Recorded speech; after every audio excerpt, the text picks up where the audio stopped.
Definisi limit, limit secara intuisi, limit secara definisi, limit kiri dan limit kanan, serta teorema pada limit kiri dan limit kanan. Ayo kita belajar.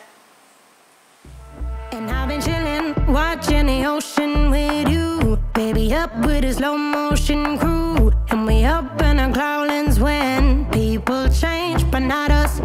And we just chilling, kicking it, kissed by. Halo, assalamualaikum mahasiswa semua. Selamat sore. Ketemu lagi dengan materi hari ini.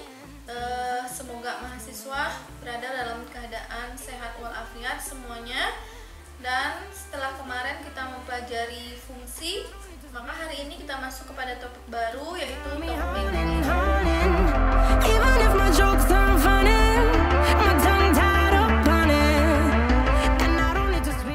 Nah, untuk materi pertama, kita mulai dari pengertian limit itu sendiri. Nah, coba Ananda lihat modulnya semuanya di halaman 116, itu mulai limit. Ya, sudah dibuka modulnya halaman 116. Limit itu artinya sendiri adalah menghampiri, tapi belum, ya. Hampir, hampiran. Coba dilihat ilustrasi yang di sana itu. Ada orang yang lagi main sepeda, ya, yang di halaman 116. Itu lagi main sepeda berdua, dia hampir tabrakan, tapi nggak jadi tabrakan. Nah, itu artinya limit hampir tabrakan, gitu ya. Hampir, hampiran, tapi nggak jadi tabrakan, gitu ya. Ini juga di halaman 117 ada orang yang lagi dance, gitu ya. Dance, kemudian ada kulit pisang, kemudian dia hampir jatuh, tapi nggak jatuh. Nah, berarti limit itu dapat diartikan hampiran.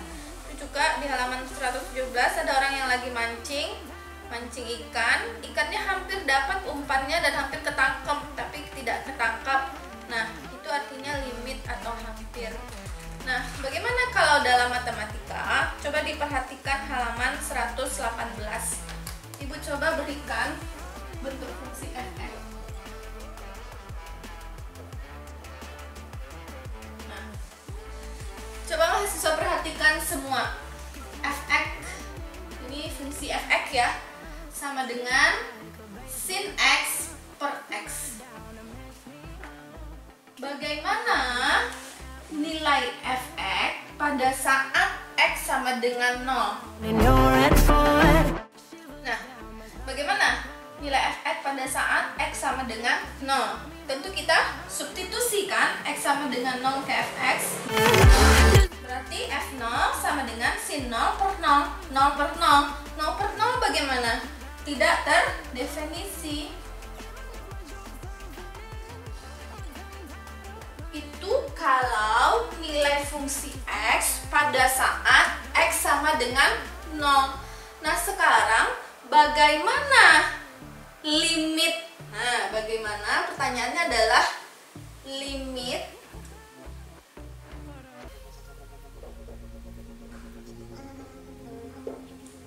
apakah tidak terdefinisi juga?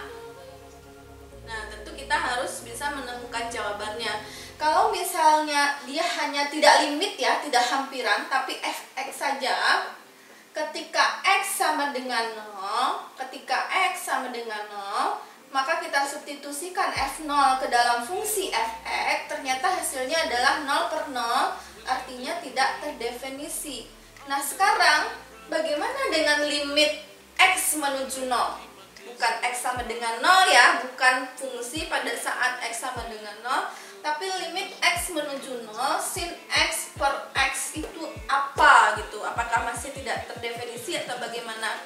Nah, saudara-saudara semua atau mahasiswa semua bisa dilihat pada halaman 118.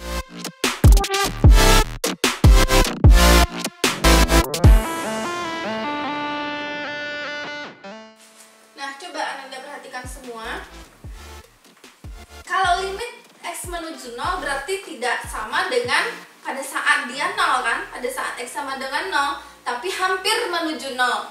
Hampir itu bisa dari kiri, bisa dari kanan gitu ya, hampir menuju 0. Berapa nilai x mendekati 0 pada saat sin x per x itu berapa? Tapi tidak pada saat x sama dengan 0, tapi pada saat X hampir menuju 0, baik dari kiri maupun dari kanan. Berarti kita coba-coba angka hampir menuju 0, misalnya 0,001, 0,1, 0,5, min 1,0 ya. Ini semua hampir bilangan-bilangan X yang hampir menuju 0 dari kiri. Berapa nilai X-nya?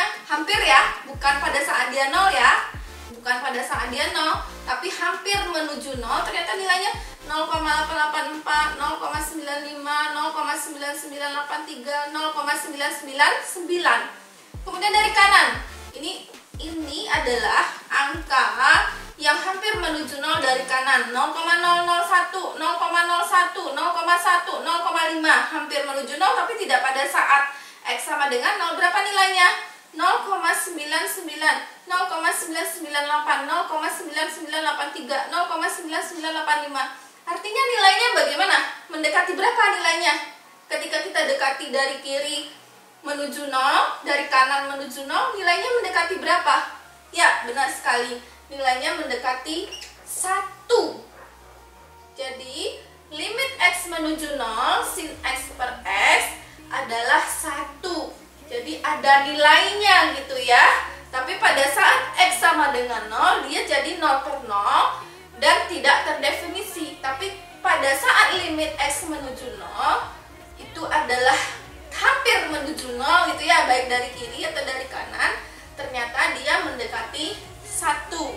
Nah, begitu dulu untuk definisi limit secara garis besar gitu ya. Sekarang kita masuk ke topik yang berikutnya, bagaimana memahami limit dalam definisinya.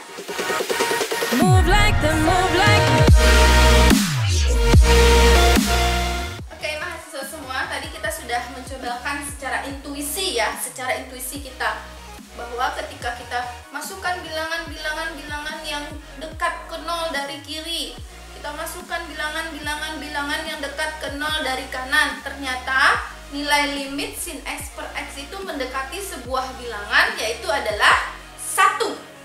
Jadi nilai limit X menuju 0 sin X per X adalah 1. Itu secara intuisi. Nah, secara definisi sendiri, itu mahasiswa semua bisa lihat definisinya pada halaman 119.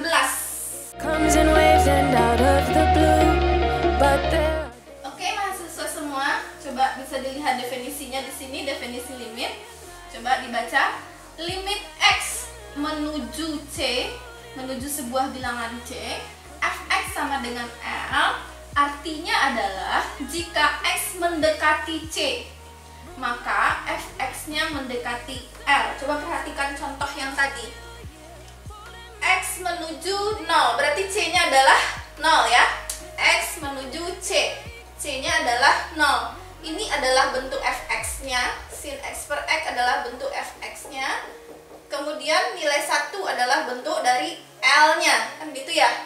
Artinya jika X mendekati C, kita masukkan nilai X yang mendekati C, berarti nilai X yang mendekati 0. Ada min 0, min 1,0, min 0,5, min 0,1, itu artinya adalah nilai X yang mendekati nilai C, karena nilai C kita adalah 0 gitu ya.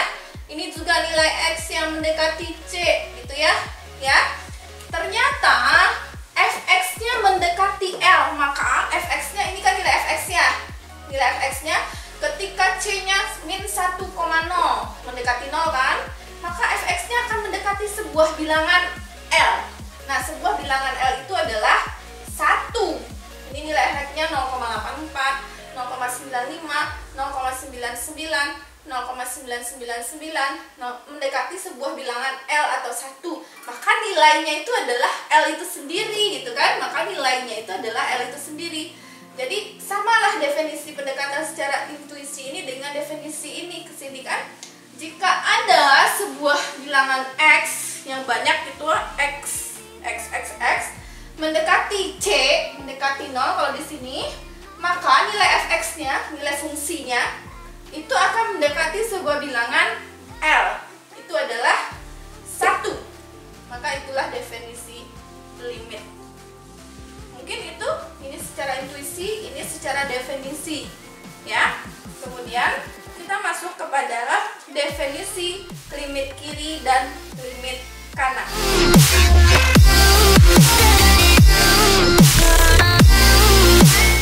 Oke mahasiswa semua, sekarang kita coba bagaimana definisi limit kiri dan limit kanan setelah membahas definisi limit secara keseluruhan ya. Apa yang dimaksud dengan limit kiri dan limit kanan? Oke, bisa diperhatikan di bukunya tetap pada halaman 119.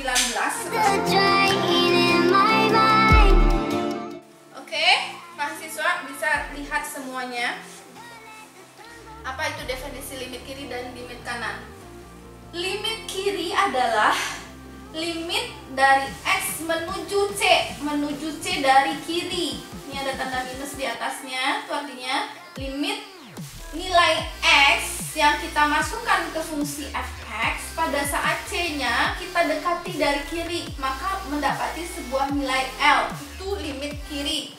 Sedangkan limit kanan adalah limit ketika kita substitusikan X menuju C dari kanan, itu ada simbol plus di sini, terhadap fungsi f(x), nilainya tetap L. Coba perhatikan di sini ya, di contoh yang tadi, coba diperhatikan. Mana limit kirinya, mana limit kanannya? Ini limit kiri kan? Ini adalah nilai-nilai C, nilai-nilai X pada saat C-nya kita dekati dari kirinya atau dari negatifnya kan? C kita kan 0 ini ya, C kita 0 ya. X sama dengan C kita adalah 0, ini adalah C kita itu ya. Nah, nilai-nilai X yang dari kiri berapa saja ini? Min 1,0, min 0,5, min 0,1, min 0,001. Itu adalah semua nilai C yang dari kiri atau C min. Ketika kita substitusikan X sama dengan C dari kiri, nilainya mendekati sebuah bilangan L, yaitu 1. Nah, itu artinya adalah definisi limit kiri ya. Sedangkan limit kanan adalah nilai-nilai X yang mendekati C dari kanan. Itu apa? 0,001, 0,01, 0,1, 0,5. Itu adalah nilai-nilai X, nilai-nilai C yang kita dari kanan gitu ya. Ini adalah nilai-nilai X yang mendekati C dari kiri. Ini adalah nilai-nilai X yang mendekati C dari kanan. Ternyata dia juga mendekati sebuah bilangan 0,0990,998, 0,9983 dan sebagainya. Dia juga mendekati nilai L, yaitu 1. Itu adalah definisi limit kiri dan limit kanan ya. Jadi ada beberapa kasus tadi, pengertian limit itu sendiri apa gitu ya, hampiran. Kemudian ada cara pengertian limit itu secara intuisi, ini dia tadi kita cobakan satu kasus gitu ya, secara intuisi. Kemudian ada definisi limit tadi seperti apa. Nah, sekarang apa itu limit kiri dan limit kanan? Oke, sesi terakhir kita akan coba mengenai kapan limit itu terdefinisi ditinjau dari limit kiri dan limit kanannya.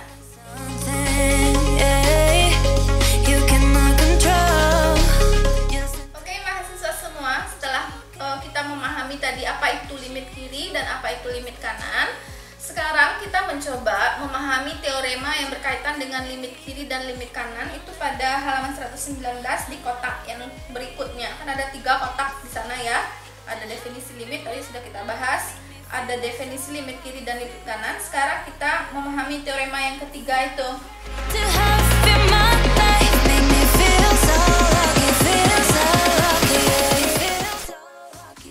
Ada 2 bentuk yang harus kita pahami bersama gitu ya. Coba Ibu lihat kan. Ini limit apa namanya tuh kalau dia dari kiri? C min, berarti di limit kirinya. Limit X menuju C dari kiri, f(x) gitu ya. Sama dengan limit f(x) X menuju C dari kanan adalah sama juga dengan limit X menuju C f(x) sama dengan L. Artinya adalah apa? Kalau limit dari kirinya sama dengan limit kanannya mendekati sebuah bilangan L, maka limit itu ada. Berarti limit X menuju C itu ada, yaitu sama dengan L. Coba kesini lagi. Limit X menuju C dari kiri, ini kan mendekati sebuah bilangan L, yaitu 1, ya kan? Mendekati sebuah nilai fungsinya, mendekati sebuah atau fx-nya mendekati sebuah bilangan L 1. Limit X menuju C dari kanan, ya, dari kanan juga, berarti ini adalah limit kanannya, yang di sini adalah limit kanannya, juga mendekati sebuah bilangan L 1. Artinya limit kiri dan limit kanannya sama-sama mendekati sebuah bilangan L, yaitu 1. Maka limit itu dikatakan ada. Jadi nilai limit X menuju C fx sama dengan L, ada. Nah, itu juga tadi tuh, misalnya kita contohkan limit X menuju 0 sin X per X, C-nya 0 gitu ya. 1, kenapa dia bisa 1? Karena ketika limit kirinya juga mendekati bilangan L, yaitu 1, limit kanannya juga mendekati bilangan L, yaitu 1. Maka limit X menuju C tersebut ya adalah 1, ya, karena limit kiri dan limit kanannya sama. Tapi bagaimana kalau kasusnya limit kiri dan limit kanannya tidak sama? Artinya limitnya tidak ada. Misalnya ada suatu fungsi limit apa gitu ya, dari kiri ternyata nilai fx-nya mendekati 2, dari kanan atau limit kanannya ternyata nilai fx-nya mendekati 3, berarti tidak sama kan, tidak mendekati suatu bilangan L baik dari kiri dari kanan, maka nilai limitnya tidak ada, ya begitu.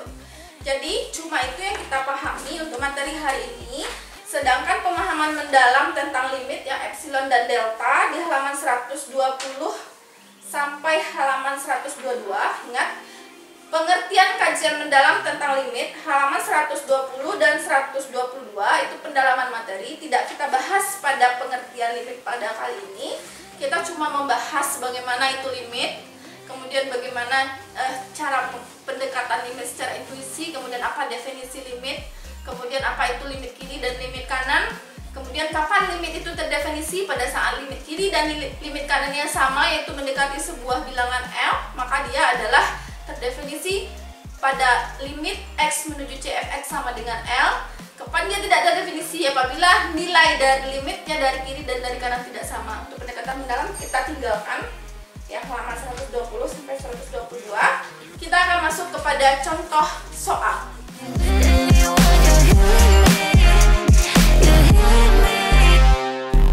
Oke mahasiswa semua, sekarang kita masuk kepada sesi terakhir, yaitu Ibu akan memberikan sebuah contoh soal terkait dengan materi kita tadi. Perhatikan contoh soal di halaman pada modulnya di halaman 122 ya.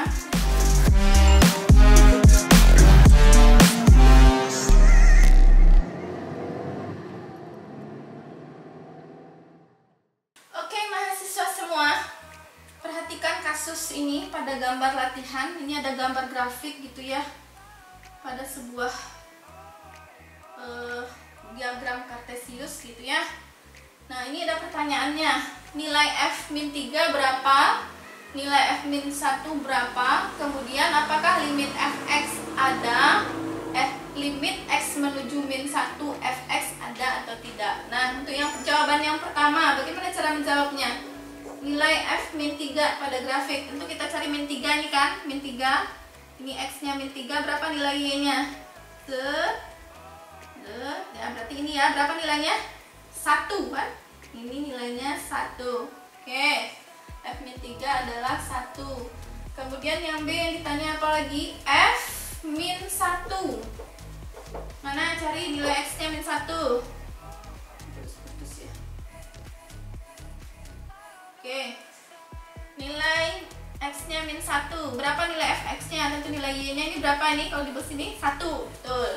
Nilai f-1 juga 1. Ini kan x nya min 1, lihat nilai y nya berapa gitu kan, sama dengan kayak melihat grafik biasa, adalah 1 juga ternyata f-3 juga 1, f-1 adalah 1 juga.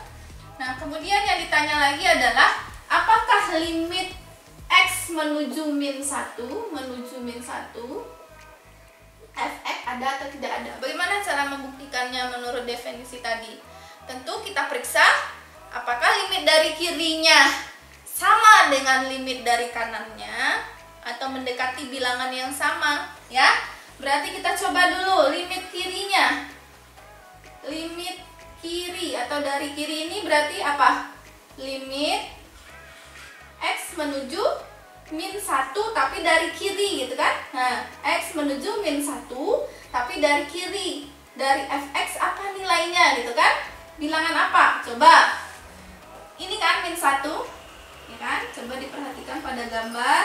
Coba di zoom, ini kan min 1-nya, ya. Berapa nilai L-nya atau nilai dari limit X menuju min 1 dari kiri fx? Ya, coba lihat. Ini lihat grafik Ibu dari sini. Ini kan dari kiri. Set. Itu ya, dari kiri menuju min 1. Ini kan min 1 ini. Ya, ini menuju min 1. Set. Berapa nilainya? Berapa nilainya? 2. Ya, ternyata 2. Perhatikan lagi Ibu, ini min 1. Nilainya dari kiri. Set. Ini kan dari kiri, ternyata nilainya 2. Kemudian kita cek limit dari kanan. Limit X menuju min 1 dari kanan gitu kan. Dari kanan tanda plus di sini. Fx berapa nilainya? Dari kanan kan ini ya, dari kanan Ibu. Z. Ini kan min 1 di sini, kita lihat. Berapa nilainya? Ternyata juga 2. Ya, dari kanan ternyata juga 2 nilainya. Berarti limit kirinya mendekati 2, limit kanannya juga mendekati 2. Artinya limit itu ada atau terdefinisi. Jadi limitnya ada, yaitu 2. Jadi limit X menuju min 1 fx adalah 2. Berdasarkan definisi tadi ya. Ketika limit kirinya menuju 2 sama dengan limit kanannya juga menuju 2, maka limit X menuju bilangan min 1 fx itu ada, yaitu sama dengan 2. Nah, begitulah kira-kira untuk materi kali ini. Yang untuk pengertian mendalam tentang limit kita tinggalkan. Itu latihan contoh 2, tidak usah dibahas. Kemudian mahasiswa semua silahkan coret-coret bukunya untuk latihan terbimbing. Itu latihan 1. Kemudian untuk latihan terbimbing nomor 2 tidak usah ditinggalkan karena kita memang tinggalkan. Untuk latihan mandiri yang nanti tugasnya akan diupload ke Google Classroom, coba itu halaman 127, latihan 1. Kemudian latihan 1 saja, latihan 2 tidak, karena itu pengertian mendalam tentang limit. Jadi latihan 1 cuma 1 soal. Di halaman 127 yang dikerjakan cuma latihan 1.